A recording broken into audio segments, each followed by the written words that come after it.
Welcome to the Love Story with Lisa channel. Today, we're bringing you a brand new story. The marriage contract. Ethan K. and I had known each other from his university. Because I wanted to fight for an inheritance, the moment I met him I proposed a contract marriage, and since he also seemed to be in need of getting married, he agreed on the spot.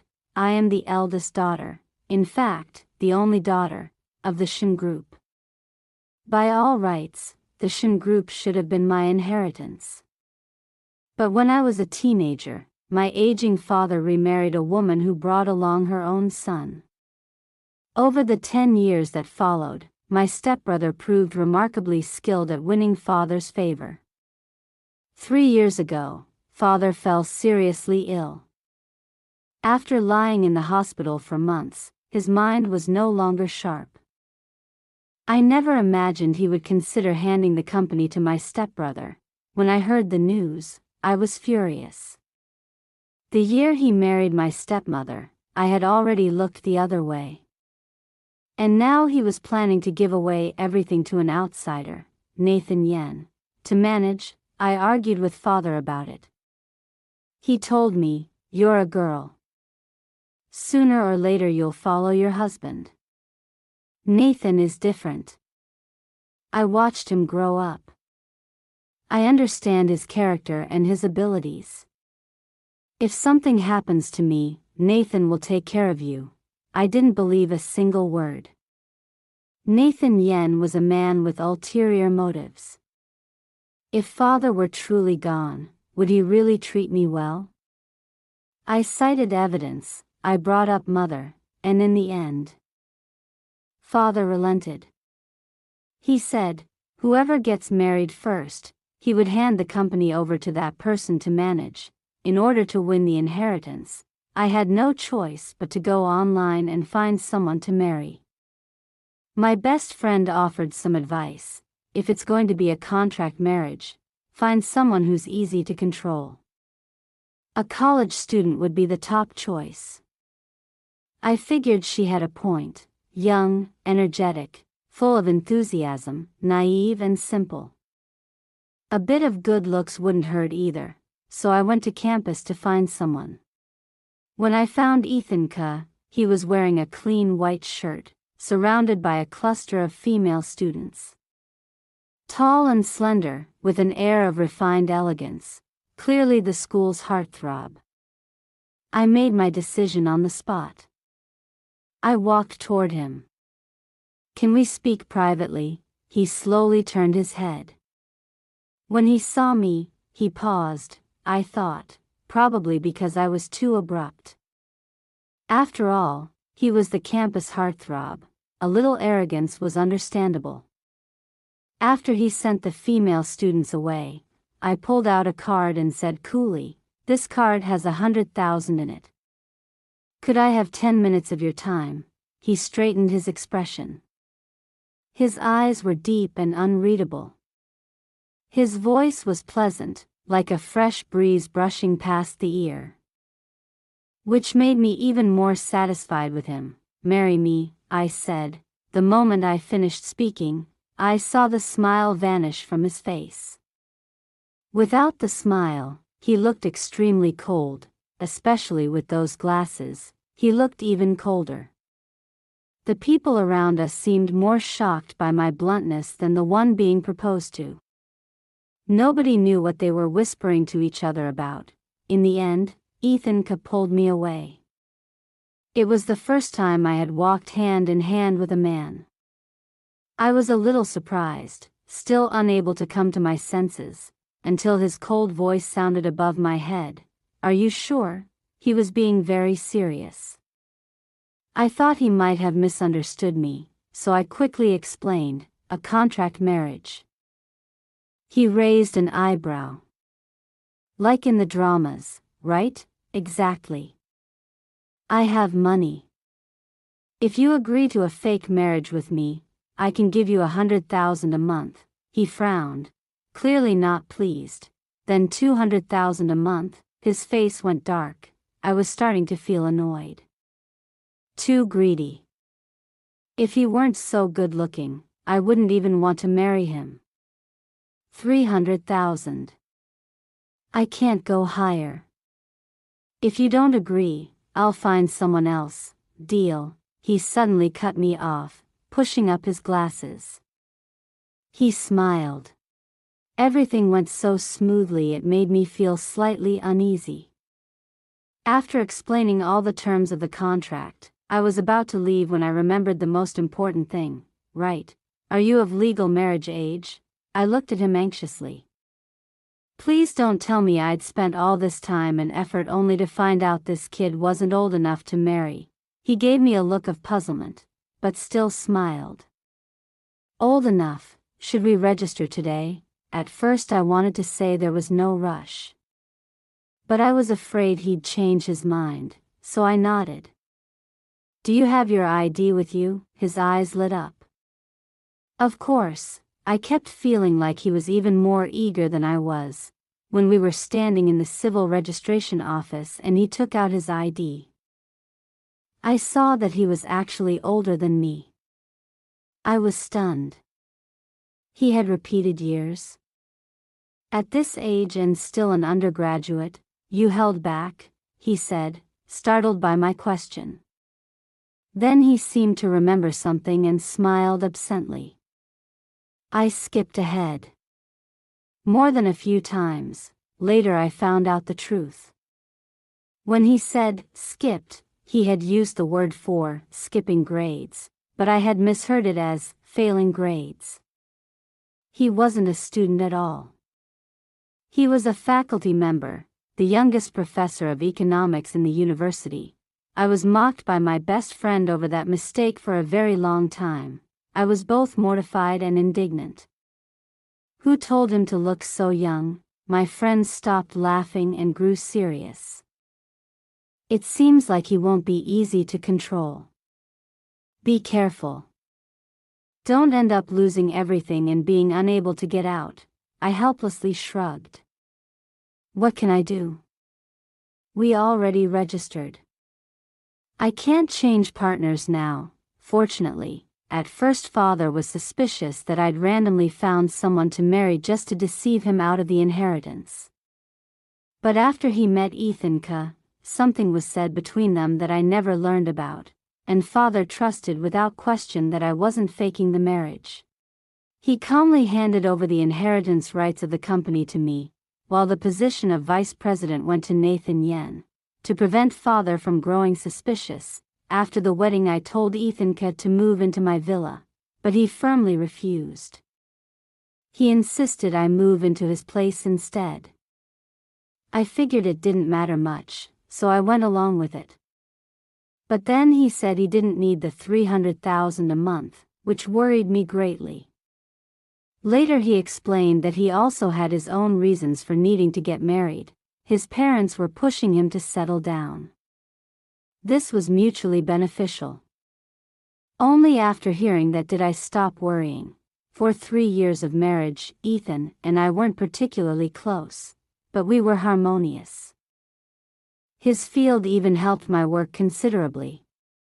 But I was swamped with responsibilities and had an irregular lifestyle, while he was the opposite. Everything was on a schedule. Whenever I came home, he was already asleep. So the two of us didn't interact much. I had been thinking about divorce for a long time. That day, I went to Ethanka's university to meet a client for business. When it ended and I was about to leave, I overheard students talking about a scientific research symposium and heard them mention Ethanka. On a whim, I followed them into the large auditorium. Ethan had never talked to me about his work. I genuinely had no idea what he did at the university each day. When I stepped inside, I saw him sitting on the stage in a white shirt and dress trousers, broad-shouldered, long-legged, shirt sleeves rolled up to the elbow, revealing mature, masculine forearms. I had to admit, he really was very handsome. Especially when he worked seriously. That calm, unhurried yet masterful quality was enough to make anyone's heart stir. I had always known I wasn't the kind of person who fell blindly in love. Since childhood, I had never had any interest in romance or men.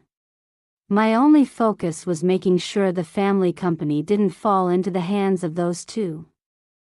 For that, I could do anything. But Ethan Coe was genuinely an anomaly. Sometimes at home, when I'd see him step out of the bathroom in a loosely tied bathrobe, I'd always have the urge to rush over and push him down. I was truly a hopeless case when it came to attractive people. On stage, besides Ethan, there were several other distinguished scholars.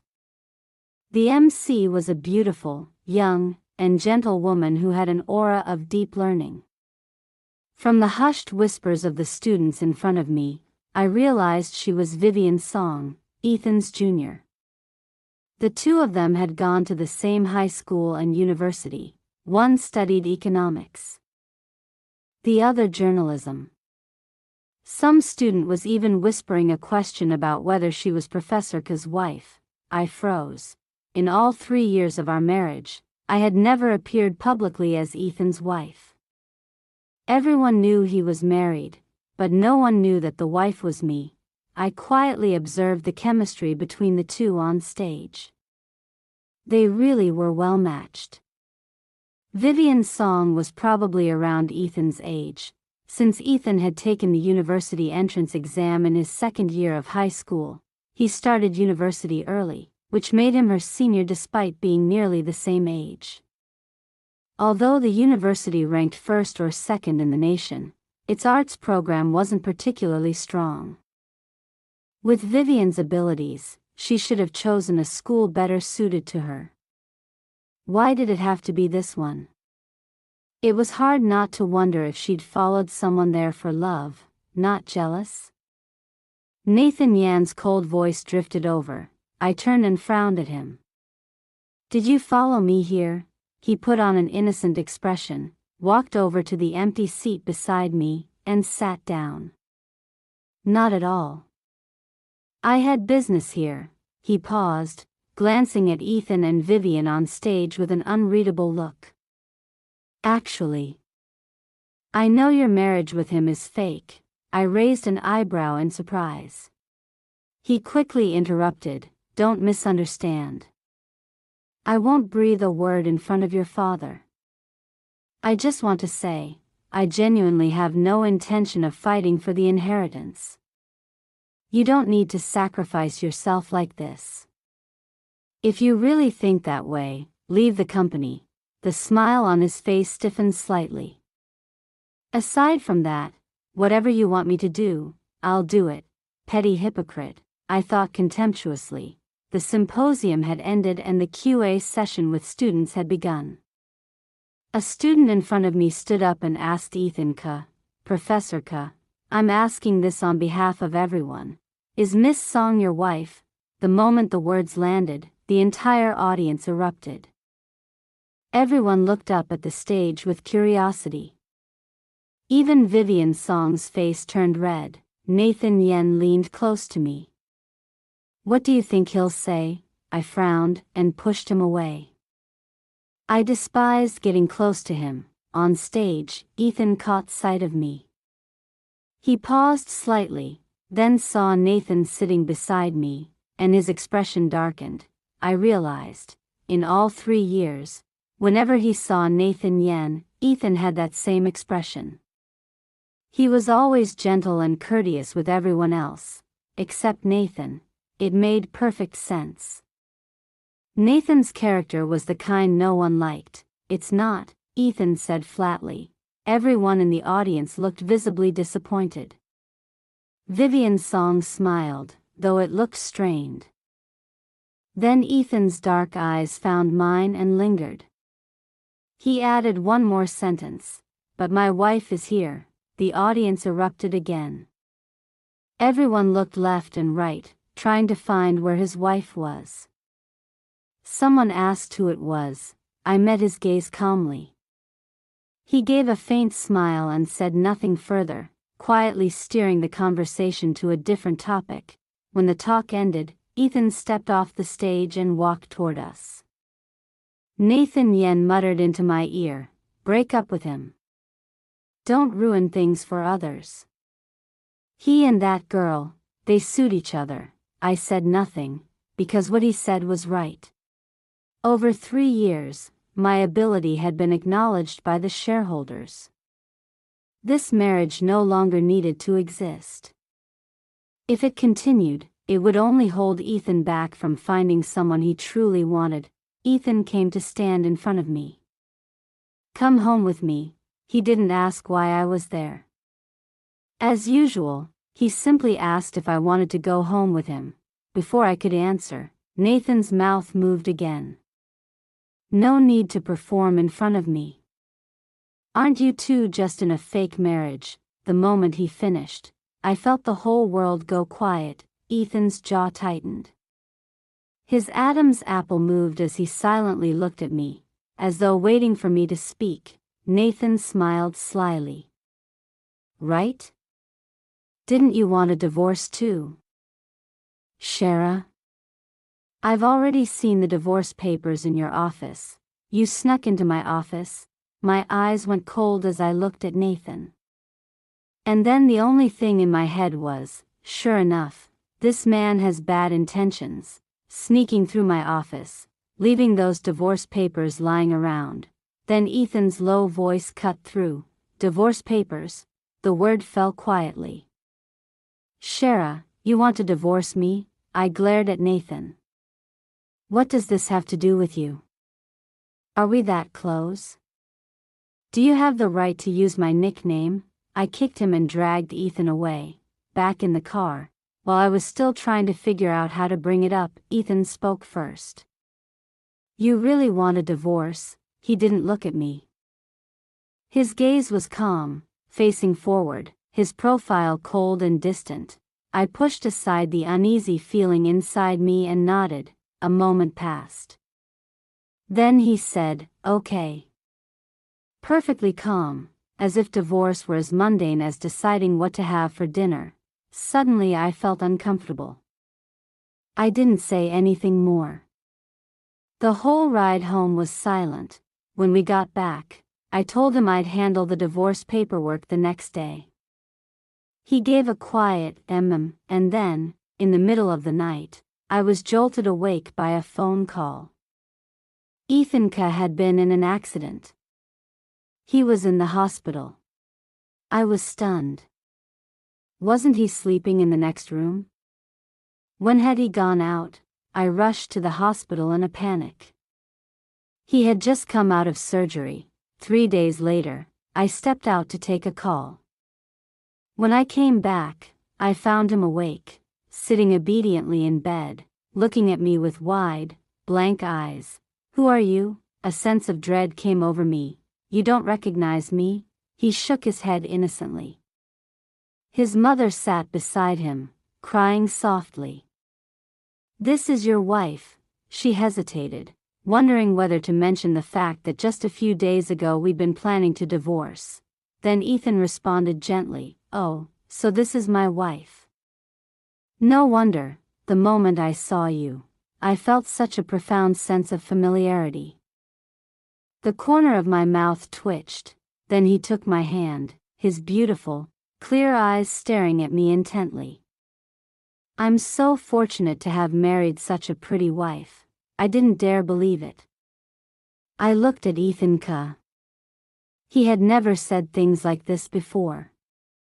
It seemed he really had lost his memory. Ethanka recovered quite well. After about half a month in the hospital, he was discharged.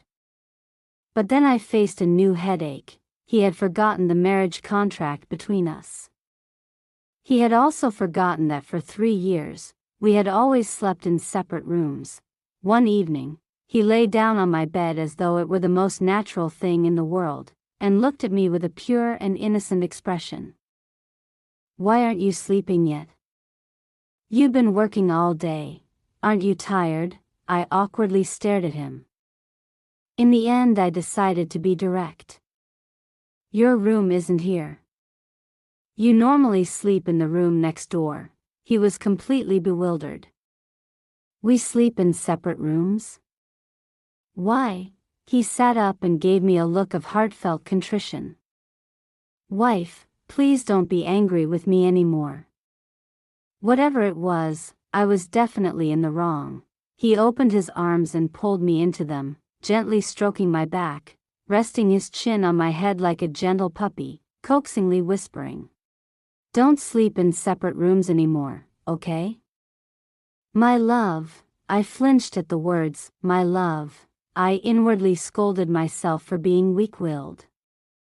But when he called me wife and my love in that voice, so tender, so gentle, who could refuse a person that beautiful, that warm-voiced, and that alluring? Not to mention, today he'd left his bathrobe half open too. I couldn't help but curl my fingers. Wife, came the lingering voice, his breath inches away. I looked up. The light above cast its glow across his handsome face. He leaned down, his slender fingers tilting my chin. His gaze burned, so different from his usual gentleness. And then a scorching sensation passed from my lips through to my mind. Like something had exploded inside me, my heart hammering and hammering. He seemed to want to build affection, every gesture careful and tender, like he was trying to intoxicate me. The atmosphere grew warmer and warmer, and then my reason finally won over the enchantment. I pushed him away. You just got out of the hospital. You're not fully recovered yet. I scrambled into the room next door. I didn't dare look back. I ran like I was fleeing for my life. After losing his memory, Ethan drove me absolutely mad. Before the accident, he was never like this. His tone was always cold and proper. That had always made me feel guilty about the impure thoughts I'd harbored about him. The next morning, barely out of bed, I already smelled food. Following the aroma out, I found Ethan had already made breakfast. When he saw me come out, he said with perfect poise, "Wife, come eat breakfast." He held my hand and led me to the table, pulled out my chair, ladled congee for me, impeccably attentive. I found it unnatural. "What's gotten into you?" he smiled gently. "You're such a capable, hard-working wife. Isn't it natural for me to make you breakfast? You don't need to do this." "We're not actually. Is it because I lost my memory that you're still angry? Is it because I forgot you and you're upset with me?" I froze. Why would he say that? He looked down, faintly disappointed. "You don't want to sleep in the same room with me. It must be because I did something wrong. You're angry, because I lost my memory and forgot you, right?" "I'm not angry. Then why are we sleeping in separate rooms?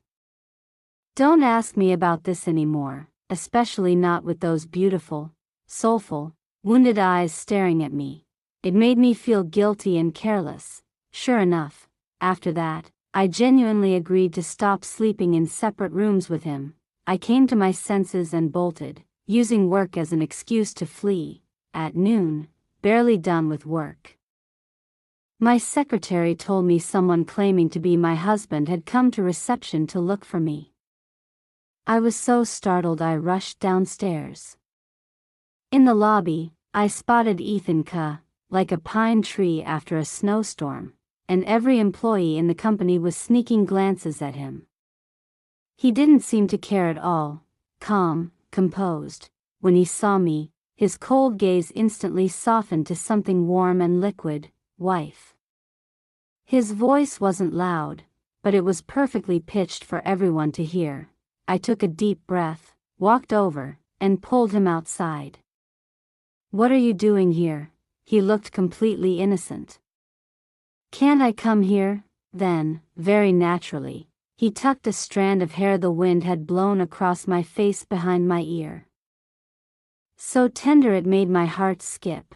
Then a voice arrived that no one had invited. "Ethan, you and Shara are about to divorce. Don't think pretending to have amnesia will get you through this." "Nathan Yen." I cut him off sharply. When I turned around, I found Ethan looking at me with an expression that didn't understand what was happening. Suddenly I felt a pang of guilt.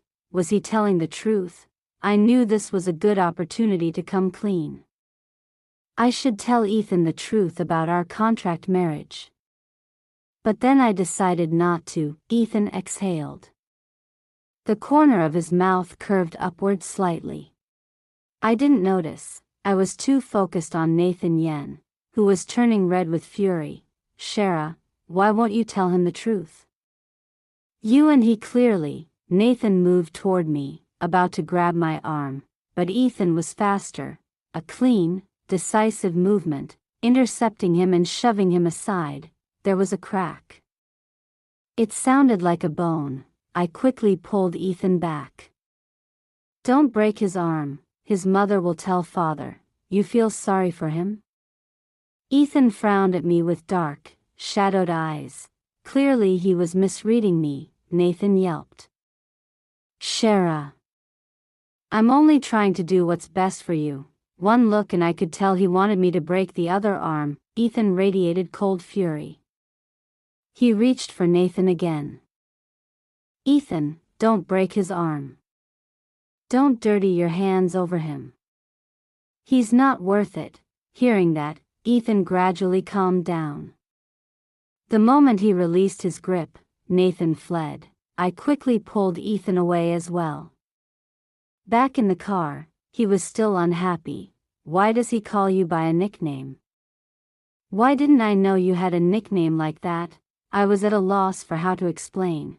Whether before the amnesia or after it, Ethan only knew my given name, Shara Shen. He didn't know I also had a nickname. Before, I'd only thought of this as a fake marriage. There was no need to mention it. But now that he had amnesia, wife, don't tell me what that man said was true. You want to divorce me? Of course not. He gave me a suspicious look, suspicious enough to make me feel guilty. I could see a flicker of sorrow in his eyes. I softened. I leaned forward and kissed him on the cheek. He hadn't expected that. He sat still for a moment, then immediately pressed his luck. You only kissed this side. What about the other side? I gave a helpless smile and leaned in again to kiss his other cheek, and at that moment, he suddenly turned his head. My lips landed on his lips, our eyes met. Something in the air spread through the whole car. He smiled. He deepened the kiss. Later, through all of lunch, I was furious at myself for being so weak-willed and so easily seduced by good looks. At one point, I almost even thought about deceiving him, making this fake marriage real. But he was just an amnesiac young man who didn't know any better. We've been married for 3 years, Ethan said casually, as if starting a conversation. I snapped back to the present, startled. 3 years, 3 years, and still no children? He frowned sincerely. Is the problem with you or with me? I was speechless. Of course there were no children. It was a contract marriage. But how was I supposed to say that? Because of my health, I muttered under my breath. He frowned. Because of me? I hadn't expected him to take it so seriously, which led to him bringing it up again before bed. Did you ever go to the doctor? I guessed wildly. Nothing wrong there. It might just be a timing issue. We haven't been able to conceive yet. Suddenly he pulled me into his arms, his eyes bright and utterly earnest. Then shall we try again? He looked at me so boldly. Even if I were oblivious, I understood what he meant.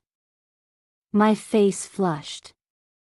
Do you want to or not? As he asked. His hands were no longer behaving. At the decisive moment, I pressed his hands down and said breathlessly, sleep. Just sleep. You just got out of the hospital. If things went to the final step, my lies would be exposed. Ethan looked regretful, but he didn't push me. He just held me close. Wife. I don't think I've ever heard you call me husband. In the darkness he looked at me with luminous eyes. Waiting, I shyly called out, husband. The moment I finished, he kissed me. Say it again, husband. Right now my heart was in complete disarray. When he finally remembered, I had no idea how mortified I'd be, or maybe I'd regret it. As I drifted in and out of sleep, halfway to dreaming, I think I heard him murmur softly in my ear, wife. I really, truly like you.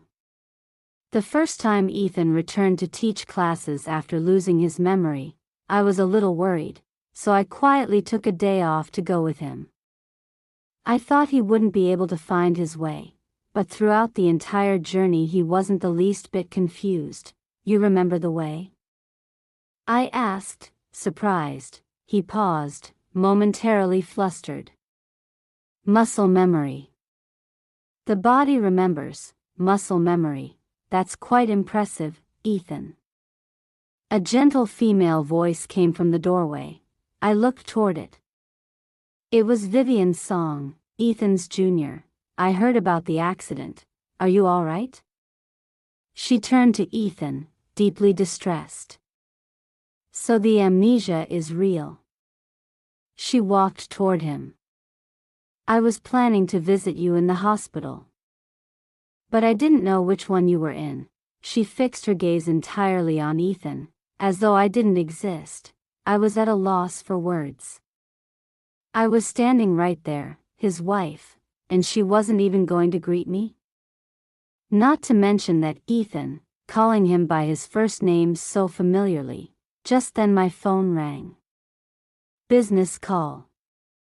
I told Ethan I'd step away for a moment, and when I came back, I hadn't even reached the door when I heard Vivian Song saying quietly through tears, "You've lost your memory now.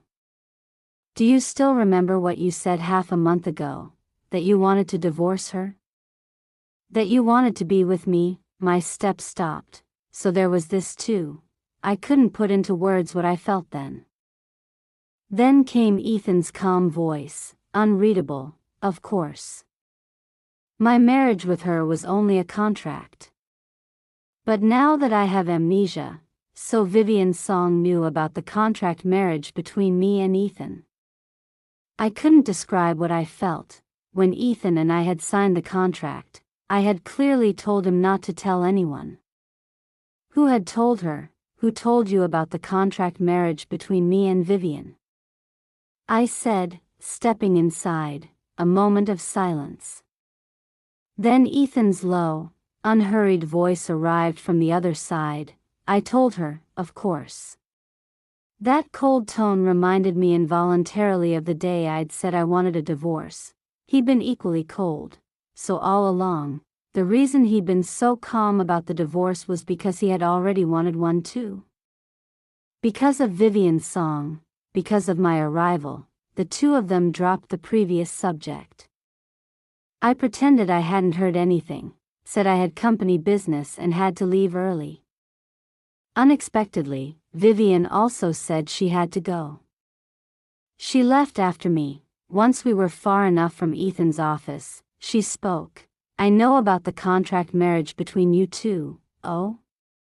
Was she declaring war? Staking her claim? I had no interest in what she had to say. I cut her off. How much? Name your price. She was taken aback. I don't care what your relationship with him is, I said airily. He and I are legally married right now. Even if it was a contract marriage at the start, I've had a change of heart. I want to make it real. Think you can compete? Vivian Song hadn't expected me to be this shameless. She stood frozen, unsure which way to look.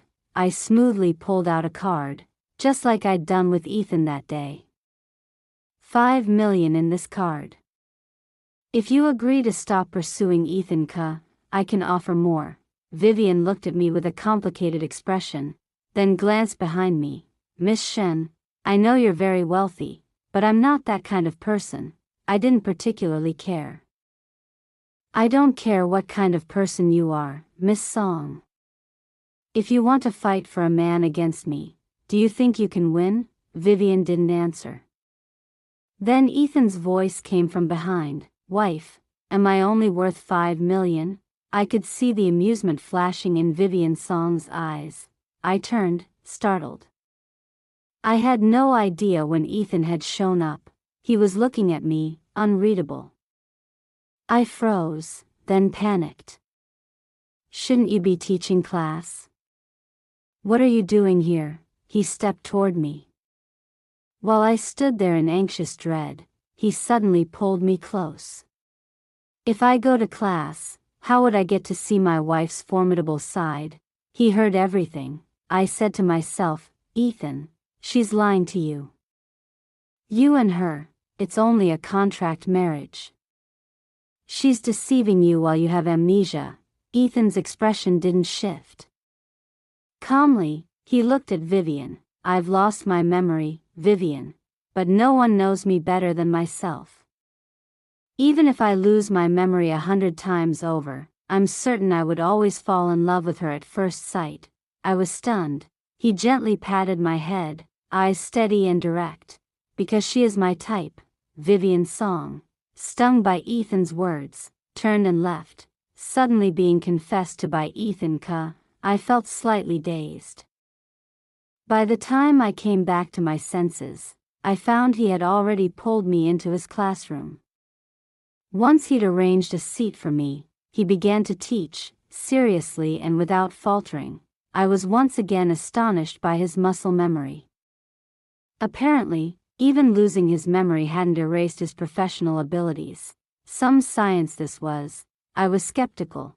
I'd probably come wearing something that didn't look much like a student, which drew curious stares from the students around me. Someone even had the audacity to openly speculate about the nature of my relationship with Ethan Ka. Someone with real nerve raised their hand. Professor, can we ask, who is this lovely young woman? The whole class turned to look at me. For once I actually felt a little self-conscious. Ethan looked over at me. He smiled. My wife, the class erupted. So this is the wife the professor has been hiding for 3 years. Welcome, professor's wife. It seemed that in normal times, Ethan was quite approachable, which was why these students were bold enough to tease their own professor. My face burned. After class, I was subjected to Ethan's laughter for a very long time. He stroked my cheek. You look so adorable when you're embarrassed. Say one more word and I'll. Adorable when you're angry too. He was so different when he'd lost his memory. Or maybe this was always who he was, and I'd simply never understood him before. Losing his memory had, in a way, freed his true nature. Wife, can I kiss you? Ethan suddenly asked with utter seriousness. I was startled. I looked left and right, afraid someone would hear. What are you saying? We're in public, so? We're a legally married couple. I turned red and cleared my throat. You're a professor. Mind your image. He raised an eyebrow. I just need my wife.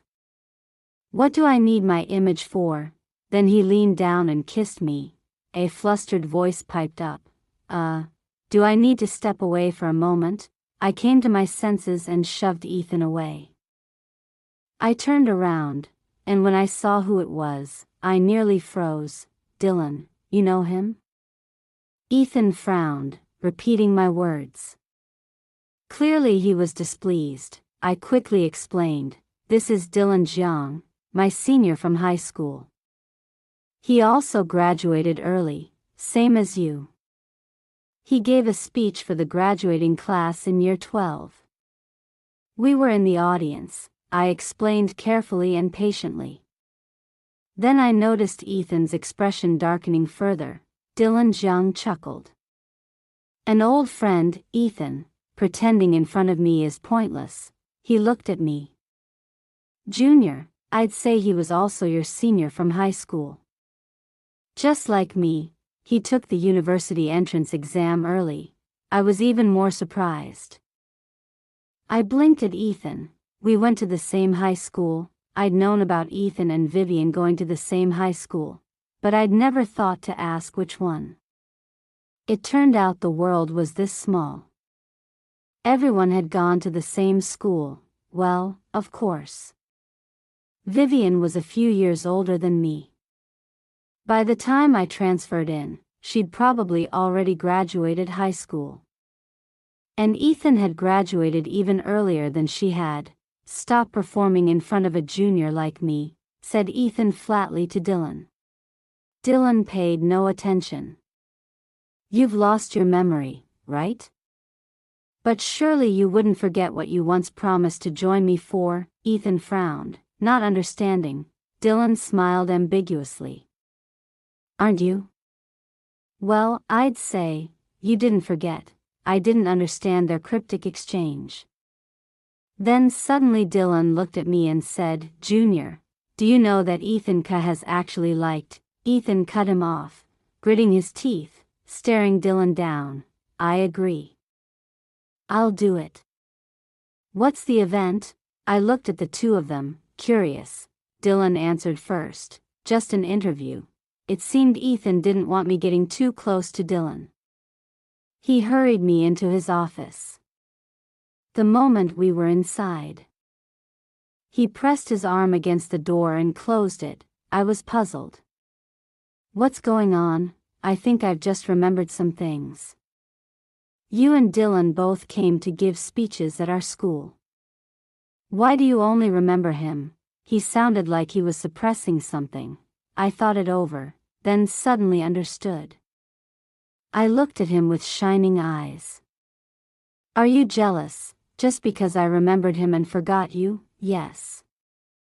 I'm jealous." He admitted it straightforwardly, without any shame. "So, have you thought about how to comfort me?" That event was very long. By the halfway point I'd already dozed off.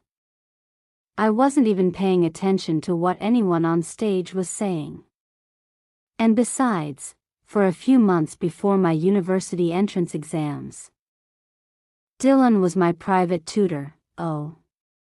His voice went flat with disappointment, pouty like a small dog that had been abandoned. "I understand. I'm just a passerby. Whether I exist or not doesn't matter." Obviously he was playing at being wronged. I had no interest in sparring with him. Even so, I couldn't help but feel moved by that expression of his, sympathetic, and a little guilty. "So, how do you want me to make it up to you?" He looked up hopefully, eyebrows raised, blinking. "Any way of making it up is fine." When I left Ethan's office, it was already deep into the evening. I looked at the state of my clothes and couldn't hold back my irritation. "What will people think if they see this?" He raised an eyebrow innocently. "What will they think? We're a legally married couple."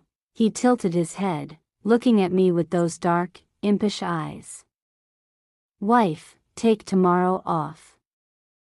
I think after tonight, you won't be able to get up." In the end, Ethan's plans were derailed, because as soon as we finished dinner and came home, Father called us back. When we arrived at the Shin family home, Nathan Yen was already there. The atmosphere was tense. A bad premonition rose in me instantly. Father said sternly, "What is this?" I looked down at the marriage contract between Ethan and me, in Father's hands. And beside it, the divorce papers. My first instinct. Nathan had been stirring things up again. I didn't answer Father. I turned to Nathan. "You snuck into my office again, Shara. I advised you, and you wouldn't listen." "I had no choice. I didn't want you to keep making the wrong decisions." I was furious. Before I could speak, Father cut in. "What is going on between you and Ethan?" He threw the documents down in front of me. "Do you really think I'll believe this was just a joke? All these years, you've been guarding against Nathan. Did you think I didn't know? With your personality, getting a contract marriage to secure the inheritance, I'm not surprised. But to use Ethan like this, Ethan had always been so gentle and indulgent when standing before father. And now father was humiliating me in front of him. Normally I didn't feel much about it. But tonight, I suddenly felt a surge of grievance and rage. That year, when mother was alive, she had contributed enormously to building this company. He had remarried anyway. Fine. But why did he want to hand over everything mother had built to his new wife's son? I was about to argue back when Ethan reached out and took my hand. He spoke calmly, "Father, whether you believe it or not, I have always been sincere with Shara. I have never had any thoughts of divorce. As for this contract," he bent down, picked up the contract, and tore it cleanly in two. "These things have no value. They won't appear again. Shara and I are doing very well. Please believe me." Father was deeply shocked by Ethan's actions. He sat in silence for a moment. Nathan scrambled to interject, "He's lying. He obviously wants to use Shara to take over the Shin Group." Father cut him off before he could finish. "Ethan is not that kind of person." My stepmother quietly pulled Nathan down and gestured for him to stop. I was surprised. Why did father trust Ethan so completely? Father then asked Ethan to come into his study. The living room was left with only me and Nathan and his mother. My stepmother had never liked me. But I had never been the kind to be pushed around, so she had never managed to gain anything from me, which was why she'd learned to simply ignore me. She treated me as if I didn't exist, went upstairs, leaving Nathan behind. He propped up his mouth again. "Didn't you say you had no interest in love? In school, you had so many admirers and never said yes to any of them. Why would you do something this sloppy now?" I stood up without acknowledging him and headed upstairs. He followed. "Are you serious about him? He's just a teacher. What does he have over me?" What he said made me so angry it was almost funny. I stopped in front of my bedroom door and looked at him helplessly. "I've discovered you're not just despicable, you're also absurdly overconfident. Do you not have a mirror in your house?" Nathan's expression darkened with shame disguised as anger. "You have a prejudice against me. Before our parents married, weren't we classmates? Back then, I was the only boy you ever paid attention to. Have you forgotten?" Only because he kept shoving himself at me and starting conversations. That's why I hadn't been able to get rid of him. And if not for him, I wouldn't have bothered changing schools. All these years, haven't you seen how I've treated you? Why can't you face your own feelings honestly? The reason you've always said such harsh things to me is because you couldn't accept the idea of me becoming your stepbrother. You have feelings for me." I nearly tripped. Eyes wide, I stared at him. "Nathan Yen, is your mental state fully intact?" I gave a sharp laugh, met his gaze directly. "Are you seriously joking? You've been watching too many TV dramas." I turned and pushed my door open. Just as I was about to go inside and lock him out, I realized Ethan had finished talking to father. He was standing at the end of the hallway, watching me. My heart lurched. I raised my foot and kicked Nathan away. Then I smiled at Ethan. Ready to go, he looked coldly at Nathan, who was wincing in pain off to the side. Then, suddenly, he smiled. "No. Tonight we'll stay here." He pulled me inside, slam, locking Nathan outside. Despite Nathan's protests, Ethan locked the door. Then he turned, eyes fixed on me, stepping toward the bed. "The insulation in this house isn't great," I said hastily. "Especially since Nathan's room is right next door." He paid no attention. He was completely shameless. He even pressed me against the wall between the two rooms. He kept me there until past midnight. The next morning, before I'd even opened my eyes, I heard Ethan's voice outside the door. "If you want to enter the Shin group, I could have done it 3 years ago." Nathan's furious voice. "I will expose your true face." I got up and stepped outside, looking at Nathan coldly. "His true face is right here in front of you. Don't you see it?" Nathan's face went dark. He looked at my disheveled state with barely contained rage. "Shara, I didn't think you'd throw yourself so recklessly into love. He and that other woman are ambiguous. Doesn't that bother you?" Thinking of something, I smiled. "Nathan, you didn't just tell father about me and Ethan. You told Vivian Song too, didn't you?" He froze. I glared at him. "Shame on you." He stormed off, too provoked to respond. Now it was just me and Ethan. I looked at him, remembering last night. I felt oddly embarrassed. "So, what did father say to you?" He raised an eyebrow, completely relaxed. "He said he wanted to hold a grandchild." I had no idea that the interview Dylan Jiang had mentioned turned out to be for a matchmaking show. Dylan was the general director of a television station. He had a girlfriend in film and TV production. To boost the ratings of his girlfriend's new show, he'd asked Ethan to be the first male guest and draw buzz. I smiled. Good for them, except, at the moment I arrived at Dylan's broadcasting station and followed a staff member to the backstage lounge, I was about to knock on the door when I heard Dylan's voice inside. "How long are you planning to hide it? You know Shara's personality. If she finds out you faked the amnesia, I'm afraid you won't be able to talk your way out of it." Fake amnesia? Wait for the right moment to let me recover as naturally as possible. That was Ethan's voice. Recover naturally, understanding something. I immediately went rigid. So, he wasn't actually amnesiac. This entire time, he had been deceiving me. All that guilt I'd been carrying, feeling like I'd been taking advantage of someone vulnerable. I paused. Then pushed the door open. The two inside heard the sound and stopped talking. When they turned and saw me, both of them looked identically guilty. "Wife," Ethan began. "Who's your wife?" I said, corner of my mouth curving. "Professor K, what were you just saying?" Ethan's expression went dark. Dylan, very wisely, removed himself from the battlefield, and carefully closed the door behind him. The moment Dylan left, Ethan walked over and caught my hand. "Wife, I was wrong." I tried to shake him off. But no matter how hard I tried, he stood perfectly still. And then in the end he pulled me into his arms, holding me tight. I had no choice.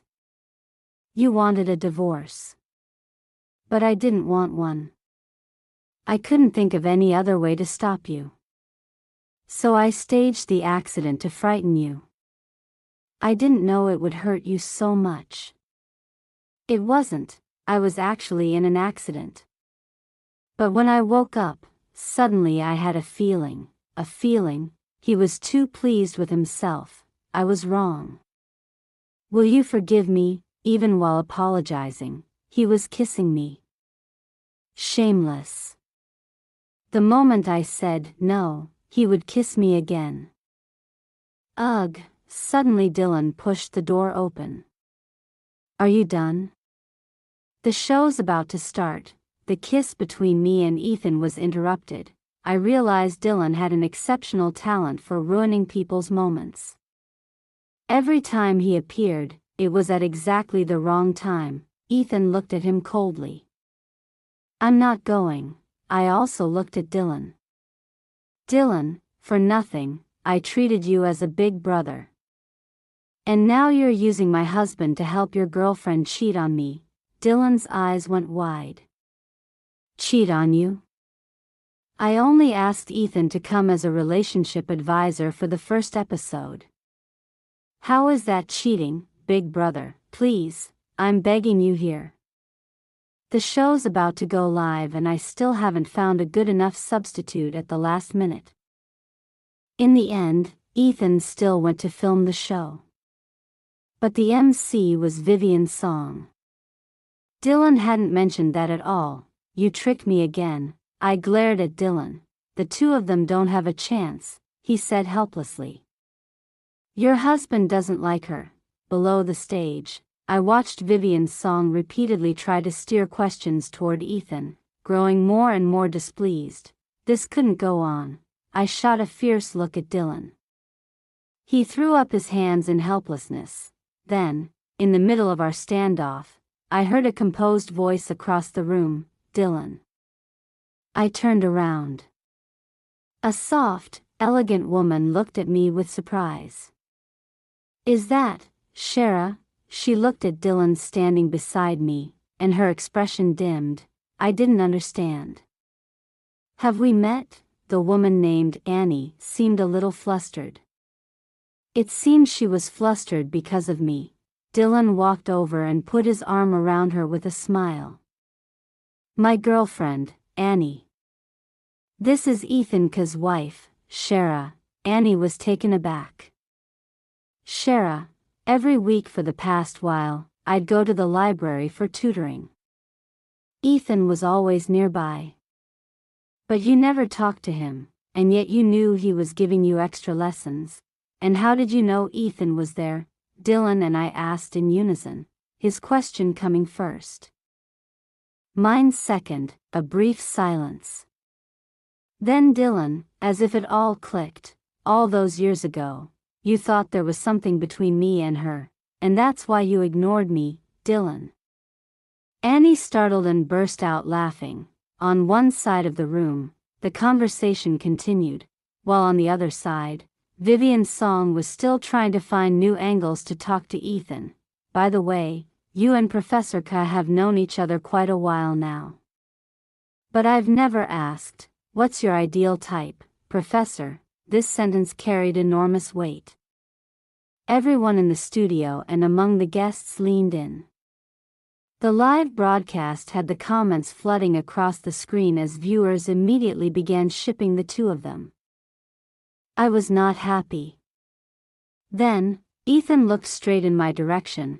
My ideal type is looking at me from over there. Everyone's gaze shifted to where Ethan was looking, me and Dylan.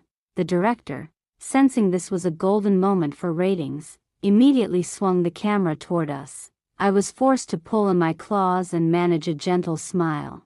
People who didn't know us thought I was just a production assistant, and began murmuring. When Ethan said, "That's my wife," everyone was stunned. He's married? Since when? The live stream comments exploded. And the MC was asking, ideal type. She definitely knew he was married. Who asked something like that? Exactly. Calling him by first name, talking about knowing each other for years. She knew he had a wife. If they don't change the MC, I'm not watching this show. After Ethan finished filming and came home, I cornered him immediately. Any more secrets you've been hiding? He looked at me, guilty. Don't be angry first, I smiled very pleasantly. Go ahead. I'm listening. That night, Ethan confessed everything to me, answering questions as I asked, telling me things I'd never known. As it turned out, Ethan had truly loved me from the very first moment he saw me. Everything he'd said before was true. In high school, when he came back to his old school to give a speech and encountered me outside, he had already noticed me. When Dylan was giving me private tutoring, Ethan was nearby as well. The practice problems, the answer sheets, he had prepared them for me. Later, when I started university, he was finishing his master's degree and was also very busy, not much time to seek me out. But he had bribed my best friend, so he always knew everything about me. Hearing that I had no interest in love, he'd actually been relieved. Because at that time, He had neither career nor confidence enough to pursue the only daughter of the Shen group, who had so many better options. So he had focused on building himself up, so that one day he'd be worthy of me. In the blink of an eye, all those years passed. When he found out I was looking for someone for a contract marriage, he knew this was his only chance. So he devised a plan to make me walk right into it. On the day of registration, he was very nervous, but also overjoyed. Yet he couldn't let me see it. He forced himself to stay composed. But when he saw how calm I looked, he suddenly felt sad. To me, this marriage was probably no different from signing a business contract. When we went to meet his parents together, he saw the man who had always appeared beside me, Nathan. It was obvious Nathan had feelings for me. He was unhappy, but couldn't show it. Fortunately, Shara didn't seem to return Nathan's feelings. To move things forward, he'd hinted about sharing a bed. The first time they slept together, he was terrified he'd lose control and give himself away. He came back to his room early that night. He actually hadn't slept that night. But I thought he liked going to bed early. All those evenings when it was past 10 and I still hadn't come home, he would sit there anxiously pretending to read a dull book. The moment I arrived, he'd be startled back to reality. Rush to his room, close the door, turn off the lights, and pretend he'd been asleep all along. He'd carefully hidden it all for 3 years. Then came the day he had dreaded most. I didn't need him anymore. I wanted a divorce. He didn't know how to stop me. He just wanted to run. He drove out in the middle of the night, and in his distraction, there was an accident. When he woke up, an idea suddenly came to him. Pretend to have lost his memory. He asked his parents for help. His father said he had no face to help his son deceive his own wife, and left. His mother understood, and stayed. Everything went smoothly. The amnesia finally allowed him to close the distance between us. The first time he kissed me, he was so nervous his heart nearly jumped out of his chest, but he couldn't let it show. He had to be careful. So careful. When I said those things to Vivian outside his office, he had no idea how overjoyed he'd been. It felt like a dream. He had finally fallen in love with me, but Nathan Yen was truly a nuisance. Even though he knew I didn't like Nathan, hearing Nathan bring up things from the past that he hadn't been a part of, he was still overwhelmed with jealousy. Those were chapters of my life he'd never been allowed into. He'd been envious and possessive. So he'd deliberately been affectionate with me, blocking Nathan, and making me defend him openly. Even though inside I was apparently still very proud, I was the kind of person who responded to softness. So when I found out he'd faked the amnesia and he played weak, I had immediately softened. Adorable, really, adorable when she was pouting. Adorable when she was proud. Adorable when she was shy. Adorable when she reached for her checkbook to deal with problems. And most adorable of all when she loved him. The end. If you enjoyed the story, don't forget to like and subscribe to Love Stories with Lisa for more stories. Thank you so much.